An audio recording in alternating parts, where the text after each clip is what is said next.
완주군 의원들이 제멋대로 업무 추진비를 썼다는 의혹이 불거져 검찰이 사실 확인에 나섰습니다. 2년 전 행정자치부가 만든 업무 추진비 집행 기준은 무용지물에 불과했습니다. 기초의회에 대한 견제장치가 필요하다는 목소리가 커지고 있습니다. 부안여고 교사 성추행 사건에 대한 최종 감사 결과 성추행과 폭력 등 14개 분야에서 부적절 행위가 있었다는 결론이 나왔습니다. 전북교육청은 전체 교직원의 절반가량인 20명에 대한 징계를 요구했습니다. 국민연금공단에 대한 국정감사가 전북혁신도시에서 열렸습니다. 기금 운용 인력의 이탈을 두고 자유한국당과 국민의당 사이에 공방이 벌어졌습니다. 오늘 국정감사에서 전주의 연기금 전문대학원을 신설하자는 제안이 나왔습니다. 전북을 제3의 금융도시로 만드는 데 박차를 가하기 위해서입니다. 여러분 안녕하십니까? JTV 8시 뉴스입니다. 완주군 의원들의 업무 추진비 부당 사용 실태에 대해서 검찰이 사실 확인 작업을 벌이고 있습니다. 행정자치부가 2년 전 업무 추진비 집행 기준을 마련했지만 크게 달라진 게 없었습니다. 기초의회에 대한 견제장치와 주민들의 적극적인 관심이 필요합니다. 정원희 기자의 보도입니다. 행정자치부는 지난 2015년 4월 자치단체 업무 추진비 집행에 관한 규칙을 만들었습니다. 지방의원은 이재민, 불우소외계층 격려와 지원, 의정활동과 지역 홍보 등 9개 분야 31개 항목에만 업무 추진비를 쓰도록 엄격히 규정했습니다. 업무 추진비가 함부로 쓰이는 걸 막기 위해서입니다. 하지만 완주군 의원들은 크게 달라지지 않았습니다.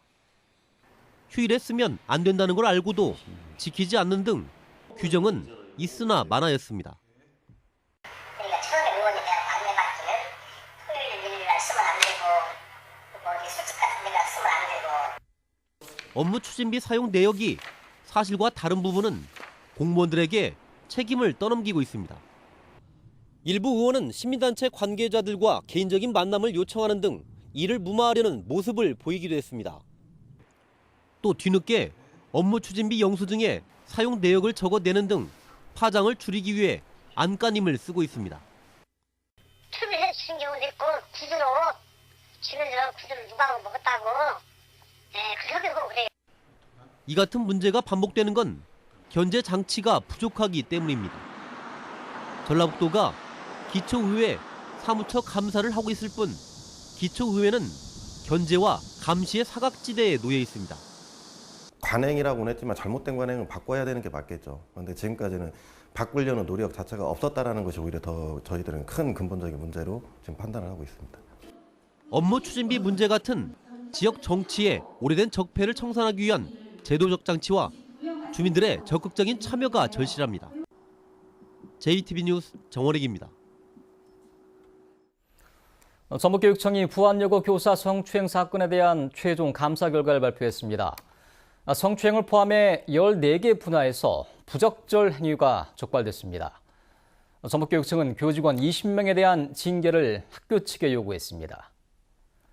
조창현 기자가 보도합니다. 지난 6월 초에 터진 부안여고 체육교사의 성추행 사건. 해당 교사의 지속적인 성추행과 폭력, 각종 차별 행위 등이 감사 결과 확인됐습니다. 이 교사는 현재 파면돼 불구속 상태로 재판을 받고 있습니다. 또 다른 교사 2명도 부적절한 성희롱 발언에 연루된 것으로 나타났습니다. 이 밖에 수업 중에 욕설을 하거나 권한을 남용한 교사들도 무더기로 적발됐습니다. 전북교육청은 전체 교직원의 절반가량인 20명에 대한 징계를 학교 측에 요구했습니다. 처분 내용은 신분상의 조치로 총 20명이 해당되며 중징계 6명, 경징계 3명, 경고 9명, 주의 2명이 해당이 되겠습니다. 각종 운영수당과 출장비, 공사비 과다 지급 등으로 학교에 끼친 손해 3천여만 원은 회수 조치했습니다.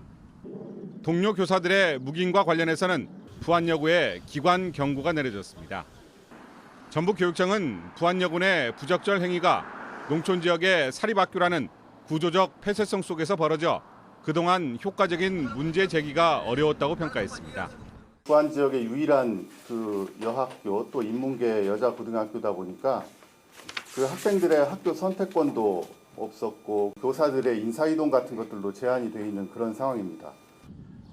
전북교육청은 현재 부안여고의 4개 학급을 감축하고 부안여상의 인문계고 전환 절차를 진행하고 있습니다. 교직사회와 지역사회에 엄청난 충격을 안긴 부안여고 교사 성추행 사건에 대한 모든 행정 절차가 마무리됐습니다. 이제는 피해 학생에 대한 치유와 재발 방지를 위한 철저한 대책 마련이 시급한 시점입니다. JTB 뉴스 조창인입니다. 국민연금공단에 대한 국정감사가 전북 혁신도시에서 열렸습니다. 오늘 국감에서는 기금운용 인력의 이탈을 두고 자유한국당과 국민의당 사이에 공방이 펼쳐졌습니다. 국민연금공단이 서울사무소 개설을 계속 추진하고 있다는 지적도 나왔습니다. 보도에 송창용 기자입니다. 국민연금공단에 대한 국정감사에서 자유한국당과 국민의당은 기금운용 인력의 이탈을 두고 맞붙었습니다. 자유한국당 송석준 의원과 윤종필 의원은 기금용본부가 올 초 전주로 이전한 뒤 기금운용 인력의 이탈이 평소보다 2배 이상 늘었다며 국민연금의 수익률 하락이 우려된다고 주장했습니다.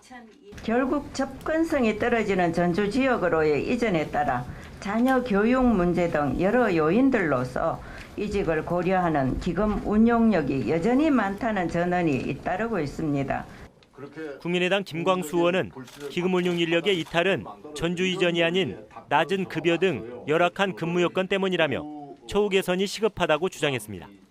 이 문제를 근본적으로 방지하기 위해서는 근무 여건이나 이런 것들을 안정적으로 만들어주는 것이 필요한데 국감에서는 국민연금공단이 서울사무소 설치를 계속 추진하고 있다는 지적도 제기됐습니다. 국민연금공단이 지난 6월 서울에 회의실을 만든 데 이어 이번 국감을 앞두고 해외 투자 부서를 서울에 둬야 한다는 내용의 답변서를 만들었다는 주장입니다. 이에 대해 국민연금공단 측은 답변서를 작성한 담당자의 실수라며 부서 일부를 다른 곳으로 옮길 계획이 전혀 없다고 밝혔습니다. 또 저희들도 이제 적응을 하면서 점점 더 지역에 뿌리를 내리고 지역과 상생하는 내용들에 대한 구체화되는 과정을 갈 거로 생각하고 있습니다. 이 밖에 국민연금공단 국감에서는 삼성물산과 제일모직의 합병 문제와 새 정부의 국민연금 공공분야 투자 계획을 두고 여야 의원들 사이에 설전이 벌어졌습니다. JTB 뉴스 송창용입니다. 오늘 국정감사에선 전주에 연기금 전문대학원을 설립하자는 제안이 나왔습니다. 전북을 제3의 금융도시로 만들려면 연기금 전문대학원이 필요하다는 주장입니다. 김철 기자가 보도합니다. 국정감사 참고인으로 나온 정희준 전주대 교수는 전북 혁신도시를 금융타운으로 바꾸려면 연기금 전문대학원을 신설하자고 제안했습니다. 올해 600조 원인 국민연금 기금운용 규모는 2022년에 859조 원으로 불어납니다. 따라서 이를 운용할 전문 인력도 올해 351명에서 5년 뒤 747명으로 늘려야 합니다. 정 교수는 전주에 연기금 전문대학원을 설립하면 안정적으로 전문가를 육성할 수 있고 전북을 금융도시로 키울 수 있다고 주장했습니다. 엄청난 자금을 갖다 운영하게 될 기금운용본부의 노하우와 축적된 직접 자산을 갖다가 같이 공유해야 되고 확산해야 될 필요가 있습니다. 그런 부분에서 봤을 때 분명히 전문 교육기관이 필요합니다. 연기금 전문대학원의 설립 근거가 되는 국민연금법 일부 개정 법률안은 지난 6월 김광수 의원이 발의했고 오는 11월 상임위에서 논의될 예정입니다. 전주대 정희준 교수는 이 법안이 하루빨리 통과될 수 있도록 여야 국회의원들의 도움을 요청했습니다.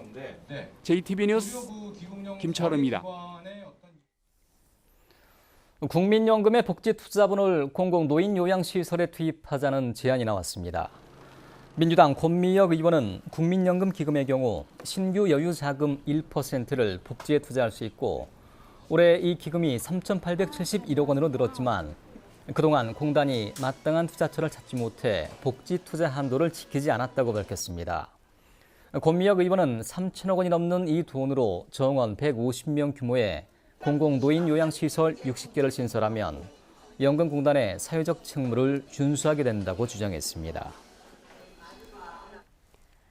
지난 2004년 성매매 특별법이 시행되면서 성매매 집결지 대부분이 문을 닫았습니다. 10년 넘게 방치되면서 구도심의 공동화 현상은 더욱 깊어지고 있습니다. 보도에 정윤성 기자입니다. 유흥업소가 밀집해 있던 군산시 개복동. 지난 2002년 성매매 업소에서 화재가 발생한 뒤 유흥업소들은 문을 닫았습니다. 상권은 실종됐고 슬럼가처럼 변하고 있습니다. 빈집 늘어나고 너무 내박쳐 있으니까 고양이 소굴이에요, 동네가 다. 그동안 주민들은 개복동과 대명동에 대한 활성화 대책을 요구해왔습니다. 우리 동네는 이렇게 방쳐놓고 이렇다는 말도 없고 아무 변화가 없이 시에서도 신경 하나 쓰시지도 않고. 군산시는 10년이 넘도록 아무 대책이나 개발 방향을 내놓지 않고 있습니다. 옛날에 그런 시설들 있고 한데 그런 쪽에는 지금 하고 있는 거 없습니다. 정읍시 시기동의 유흥업소 밀집 지역도 사정은 비슷합니다. 성매매 특별법이 시행돼 문을 닫은 뒤 지금까지 방치됐고 정읍시는 올해서야 활성화 대책을 내놓았습니다. 시에서는 젊은이들이 이렇게 지나가면서 머물 수 있는 그런 것도 조성한다고 그러는데 사람들이 있어야지. 성매매 집결지가 있던 곳들이 이처럼 오랫동안 방치되고 있는 것은 성매매 집결지에 대한 우리 사회의 인식에서 그 원인을 찾을 수 있습니다. 성매매 집결지는 피하고 싶은 곳, 굳이 드러내고 싶지 않은 곳이었습니다. 즉, 단절된 공간이었습니다. 전주시는 선미촌에서 성매매가 이루어졌던 건물을 매입해 지난해부터 문화예술 프로젝트를 진행하고 있습니다. 재개발이나 전체 건물을 매입하는 대신 점진적으로 선미촌의 모습을 바꿔가는 방식을 선택했습니다. 점진적 기능 전환 방식은 이분들에게도 일정 기간 좀 시간을 주고 업종 전환을 할 수 있는 기회, 그다음에 이런 것들을 주기 위해서. 관건은 성매매 업주들과의 갈등을 어떻게 풀어가느냐, 그리고 시민들의 참여를 더 끌어낼 수 있는 안정적인 프로그램과 거점 공간을 확보하는 것입니다. JTB 뉴스 정유정입니다. 서선희 전주시 의원이 지난 4월 전주시의 공식 구매 절차 없이 외상으로 경로당에 가전제품을 지원했다가 선거법 위반 혐의로 기소된 가운데 전주시에 대금 지급을 요구해 논란이 일고 있습니다. 서선희 의원은 오늘 열린 임시회에서 신상 발언을 자청해 절차상 문제가 있지만 경로당 기능보강 사업 계획에 포함된 지원인 만큼 전주시가 납품업체에 물품 대금을 지급해야 한다고 주장했습니다. 하지만 전주시는 예산 집행 절차에 맞지 않아 대금을 지급할 수 없는 대상이라고 밝혔습니다. 전북 초중고에 있는 컴퓨터 10대 가운데 2대는 6년 이상 된 낡은 컴퓨터인 것으로 나타났습니다. 교육부가 지난해 말 전국 초중고의 컴퓨터 가운데 구입한 지 6년이 넘은 컴퓨터의 비율을 조사한 결과 전북이 20.7%로 전국 17개 시도에서 울산에 이어 두 번째로 높았습니다. 조달청이 정한 컴퓨터 내구 연한은 5년입니다. 일본 기업 도레이가 새만금 공장에 추가로 1,000억 원을 투자합니다. 도레이 첨단 소재는 2,000억 원을 투자해 지난해 준공한 새만금 공장에 추가로 1,000억 원을 투자해 공장을 증설하기로 했습니다.